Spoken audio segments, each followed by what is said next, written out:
Hello everyone, আমার একটি ছোট্ট ভিডিওতে সবাইকে ওয়েলকাম। আজকের দিনটা ছিল বৃহস্পতিবার, নিরামিষ খাওয়ার দিন। সকালবেলা মা টিফিনে খাওয়ার জন্য রুটি আর তরকারি করছিল, আর আমাকে বলেছিল রুটি কটা বেলে দিতে। আমি তো গোল পারি না, তাই ভারতের ম্যাপ বানিয়ে দিয়েছিলাম।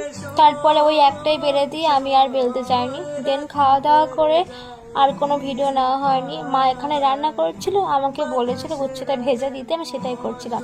তারপরে স্নান করে জামা প্যান্ট মেলতে গিয়েছে। এখন যা ওয়েদার, রোদ তো থাকেই না, হাফ দিন পাখার তলায় হাওয়াতে শুকাতে হয়। দেন স্কিন কেয়ার করলাম, আর স্কিন কেয়ার বলতে আমার এটাই। তারপরে খাওয়া দাওয়া করতে বসেছি। আজকে মেনুতে ছিল ফুলকো শাক সিদ্ধ, উচ্ছে ভাজা, চিচিঙ্গে ভাজা আর ডাল। আর এখানে আমাদের টিঙ্কু যা খেতে বসেছে, ও যা বদমাশি হয়ে গেছে, এক জায়গায় স্থির থাকতে পারে না।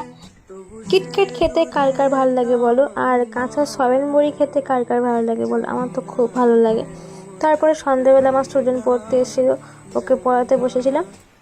আমার এই ছোট্ট ভিডিওটি কেমন লাগলো অবশ্যই তোমরা জানিও। দেখা হচ্ছে পরে ভিডিওতে। টাটা।